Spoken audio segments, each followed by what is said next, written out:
ગીર ગઢડાના ગ્રામ્ય વિસ્તારોમાં રહેણાંક માટેની જમીન નિયમિત કરવા માંગણી કરવામાં આવી છે। આ અંગે તાલુકા પંચાયતના ઉપપ્રમુખ દિવાળીબેન કિડેચાએ મુખ્યમંત્રીને પત્ર લખી રજૂઆત કરી છે।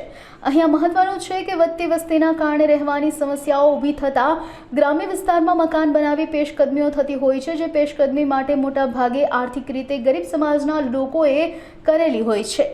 આ બાબતે તાત્કાલિક વિચારણા કરી જે રીતે નગરપાલિકા અને મહાનગરપાલિકામાં ઇન્ફેટ ફી લઈ જમીન રેગ્યુલરાઇઝર કરવામાં આવે તે રીતે ગ્રામ્ય વિસ્તારમાં નડતર કરતા ન હોય તેવી રહેણાંકી જમીન 150 થી 200 મીટર આસપાસ સરકારના નિયમ મુજબ ફી લઈ રેગ્યુલાઇઝ કરવા જરૂરી હોય તેવી રજૂઆત સાથે ગીર ગઢડા તાલુકા પંચાયતના ઉપપ્રમુખ દિવાળીબેન કિડેચાએ મુખ્યમંત્રીને પત્ર લખી રજૂઆત કરી છે। મારું નામ ભીખાભાઈ કાળાભાઈ કિડેચા, પ્રતિનિધિ ઉપપ્રમુખ તાલુકા પંચાયત ગીર ગઢડા।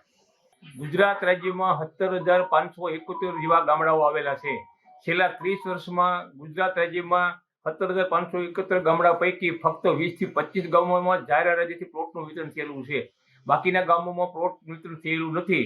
1995 થી આજ સુધીમાં વસ્તી વધી છે, તેને રહેણાંકની સમસ્યા છે, એટલે જે લોકોએ પેશકદમી કરી હોય ગામડામાં રહેણાંક વિસ્તારમાં અને નડતર કરતા પેશકદમી ન હોય તેની ઇમ્પેક્ટ ફી લઈ અને રેગ્યુલર કરવા માંગણી કરી છે। કારણ કે નગરપાલિકા અને મહાનગરપાલિકામાં સરકારશ્રીએ આવો નિર્ણય અગાઉ કરેલો છે, એનો આવો નિર્ણય ગ્રામ્ય વિસ્તારો કરે એવી અમારી માંગણી છે।